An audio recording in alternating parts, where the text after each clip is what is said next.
What's up, y'all? I'm excited.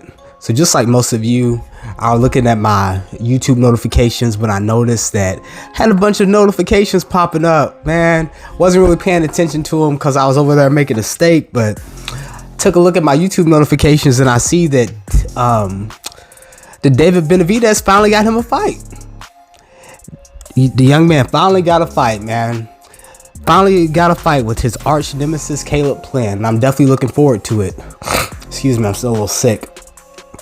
But yeah, if you're anything like me, you know that David Benavidez is a pretty controversial figure in boxing. Not really because he says anything that off the wall, because essentially he just says what most young fighters do when they're looking for a fight. Well, they almost can't avoid you now. So either there's going to be a vacating of that title by Canelo, or at some point he's going to have to fight you. What will you do now? We're going to take a look at the knockout, but what are you going to do now? Because you got Charlo, you've got Morrell, you have Caleb Plant. What would you like to do? I'm waiting for them to send me the contract. Them bitches know what's up. Pow.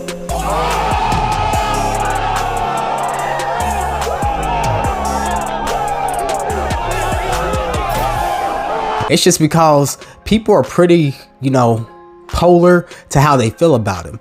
They're either like me and they think the young man is like immensely talented and they think that he can really be something special in the sport, or they're like his detractors who think he's just overhyped and they point out his obvious flaws, which he does have some obvious flaws, and they think that because of those flaws that he's not a good fighter.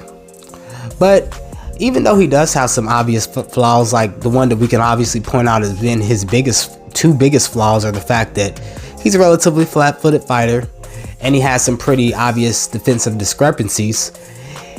He's kind of like Wilder or Andy Ruiz, who has like really fast hands, or someone like that, where he has like a certain attribute, like how like Andy Ruiz has really fast hands, Wilder has a lot of power, where he has that attribute to where it kind of is so great that it just makes up for his lack that he has in other areas of fighting.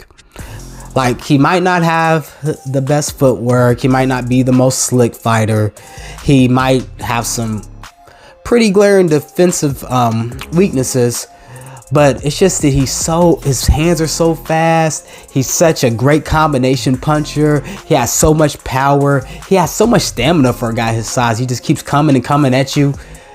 And he overwhelms his opponent so much that he's just, in my opinion, he ends up being an A+ fighter. An A+ fighter. And honestly, just like a lot of fighters who you see who have those types of skill sets, you really can never tell how good they are until they go up against other A+ talent. So the biggest knock against David Benavidez's career so far is the fact that even though he's pretty young, I think he's like 23, 24 years old, he just hasn't been in the ring with any A+ talent that he could put his A+ talent against and prove that he's actually an A+ talent. So there's a lot of people who look at him and say, he hasn't fought anybody. He doesn't deserve a fight with Canelo Alvarez. He hasn't fought anybody. Why would Charlo move up to fight him? Charlo's at 160. Why would he go up to 168 to fight David Benavidez? He'd beat up David Benavidez. Or Caleb Plant is just such a great technical boxer. He's so much better with his beautiful fluid footwork and his ability to throw the jab from a long range and to fight at different levels. He's just so much better than David Benavidez. So you get a lot of people saying stuff like that. But honestly, to me, I think that David Benavidez, he has the potential to even possibly beat someone like Canelo Alvarez. Now, is Canelo Alvarez a better technical boxer than David Benavidez? Yes. But having very fast hands, being just big, being relentless, and having punching power, those aren't really things that you can really teach. Those are things that you're kind of just born with, and he was blessed with those things. Now, I do think in order for him to beat Canelo, he does need to fight guys like Caleb Plant, who can bring out the best in him so that he can refine his talent to something that I think is good enough to be competitive with the Canelo Alvarez. But you know, it wasn't for lack of trying. He never really had that opportunity because people just saw him as too dangerous. But today you see Caleb Plant, who's also an A+ fighter in my opinion. That's why when a lot of people say that Canelo just beat some bum, I don't believe that. I give Canelo all the credit in the world for beating Caleb Plant, because Caleb Plant, he has all the tools to make a fight with Canelo or with any fighter at 168 competitive. He has great fundamentals. He has very good footwork. He has a very good jab. He's an excellent boxer. Excellent boxer. The only thing that he was really missing, in my opinion, was that he didn't seem like he really had the power to hurt someone like Canelo Alvarez, because he didn't set down on his punches. But then he just recently fought Anthony Durrell and he knocked him out. Just boom, flat out on his back. So maybe once he sets down on his punches, he does have that. But I don't know. I'm definitely going to make a detailed prediction about what I think is going to happen in this fight. But I just want to just spread some good news, bruh. Just spread some good news. Because we didn't get the Ryan Garcia versus Gervonta Davis fight. We didn't get the Errol Spence Jr.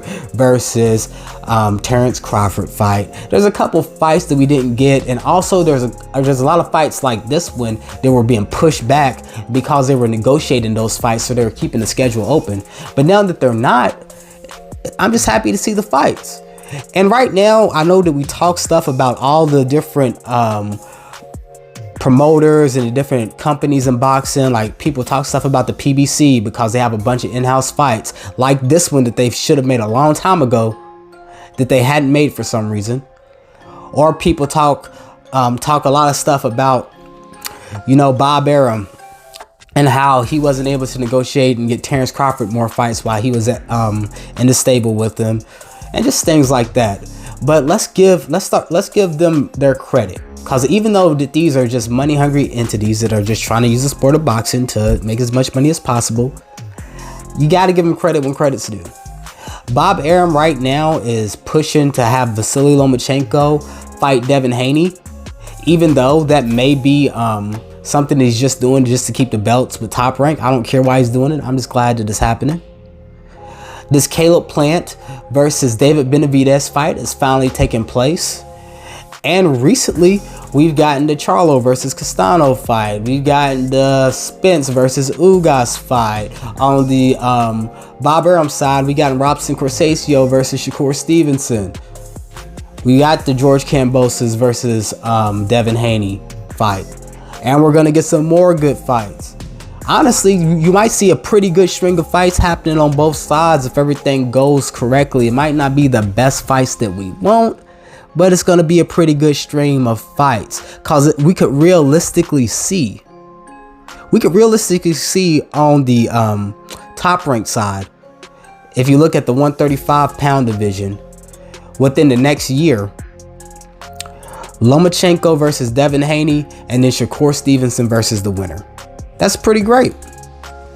We could realistically see on the PBC side, within the next year or so, Caleb Plant versus David Benavidez. And then if Canelo goes up and challenges Bivol, which I don't really think that he would win that fight. I just think that he pushed his natural body size as far as it could go. 175 is as far as, 168 is as far as he can go. Then we could realistically see, you know, Plant versus Benavidez, and then maybe the winner of them negotiating a fight with Canelo, because then he'd have a reason to maybe have a rematch with Caleb Plant, or he would have because he's the guy who beat David Benavidez, the person who everyone keeps saying that he can't beat. Or he would just get over the whole I'm not fighting Mexicans things and then fight David Benavidez, and then everybody would be happy, because Canelo fans want to see him beat up David Benavidez, and everybody else just want us to see them fight because it's a good fight, you know.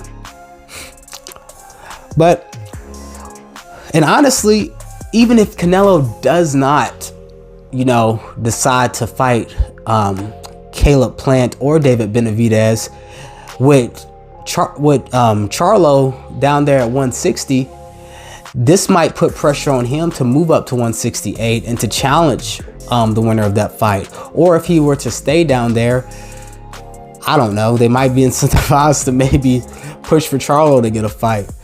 Because right now, like, nobody really wants to fight Charlo at 160, if I'm being honest. Jaime Munguia doesn't really want to fight Charlo. I don't think Charlo is afraid of Jaime Munguia. Triple G, he doesn't really have any interest in fighting Charlo. He might now that he's lost to Canelo and he's going back down to 160. If he wants to fight, it would really get his clout back up, that his fans would really love to see and that they'd really respect. I could see him fighting Charlo. But that's all I got to say about that, man. I'm just happy that we finally got some good news. Hopefully this next year's scheduled box won't be great. And that's all I got to say about that. I'm out. Hey, if you like the content, make sure to like and subscribe to my channel. Thanks.